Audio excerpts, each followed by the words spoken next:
नमस्कार दोस्तों, स्वागत है आपका हमारे YouTube चैनल पर। मेरे सभी प्यारे दोस्तों को जय श्री कृष्णा। आलसी ब्राह्मण की कहानी। एक बार की बात है, एक गांव में एक ब्राह्मण रहता था।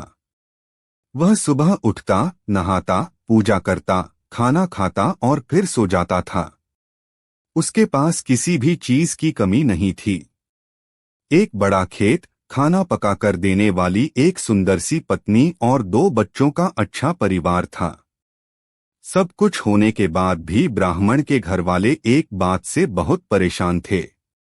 वो बात यह थी कि ब्राह्मण बहुत आलसी था।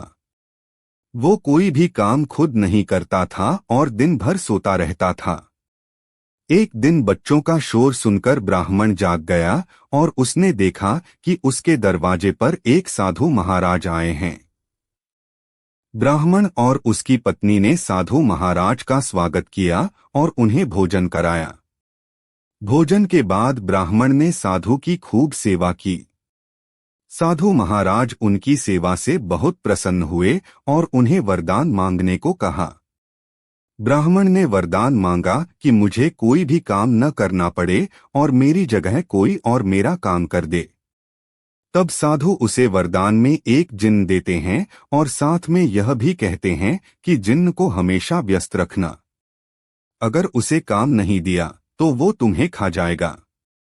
वरदान पाकर ब्राह्मण मन ही मन बहुत खुश हुआ और साधु को आदर के साथ विदा किया। साधु के जाते ही वहां एक जिन्न प्रकट हुआ। पहले तो ब्राह्मण उसे देखकर डर जाता है, लेकिन जैसे ही वो ब्राह्मण से काम मांगता है तब ब्राह्मण का डर दूर हो जाता है और वो उसे पहला काम खेत जोतने का देता है। जिन्न वहां से गायब हो जाता है और ब्राह्मण की खुशी का ठिकाना नहीं रहता।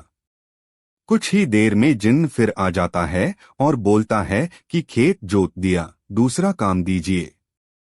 ब्राह्मण सोचता है कि इतना बड़ा खेत इसने इतनी जल्दी कैसे जोत दिया।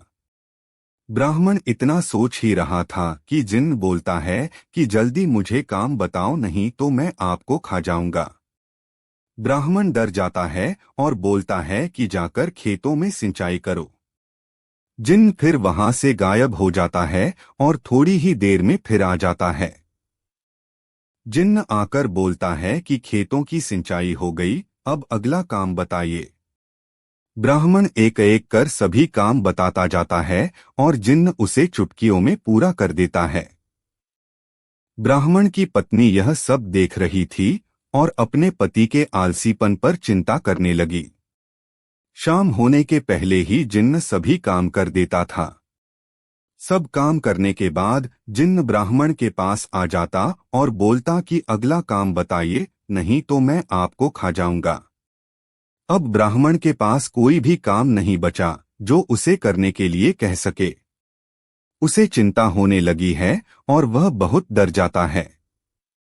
जब ब्राह्मण की पत्नी अपने पति को डरा हुआ देखती है तो अपने पति को इस संकट से निकालने के बारे में सोचने लगती है। वह ब्राह्मण से बोलती है कि स्वामी, अगर आप मुझे वचन देंगे कि आप कभी आलस नहीं करेंगे और अपने सभी काम खुद करेंगे तो मैं इस जिन्न को काम दे सकती हूँ। इस पर ब्राह्मण सोचता है कि पता नहीं यह क्या काम देगी। अपनी जान बचाने के लिए ब्राह्मण अपनी पत्नी को वचन दे देता है। इसके बाद ब्राह्मण की पत्नी जिन्न से बोलती है कि हमारे यहाँ एक कुत्ता है, तुम जाकर उसकी पूंछ पूरी सीधी कर दो। याद रखना, उसकी पूंछ एकदम सीधी होनी चाहिए। जिन्न बोलता है कि अभी यह काम कर देता हूं। यह बोलकर वह वहां से चला जाता है। लाख कोशिश के बाद भी वह कुत्ते की पूंछ सीधी नहीं कर पाता और हार मान लेता है। हारकर जिन्न ब्राह्मण के यहां से चला जाता है। उस दिन के बाद से ब्राह्मण अपने आलस को छोड़कर सभी काम करने लगता है और उसका परिवार खुशी खुशी रहने लगता है। कहानी से सीख, हमें कभी आलस नहीं करना चाहिए। आलस करने से हम मुसीबत में फंस सकते हैं। इसलिए हमें आलस छोड़कर अपना काम खुद ही करना चाहिए। आपसे मेरी प्रार्थना है कि मुझे मोटिवेट करने के लिए वीडियो को लाइक करें, शेयर करें, सब्सक्राइब जरूर करें दोस्तों, और कमेंट में जय श्री राम जरूर लिखें।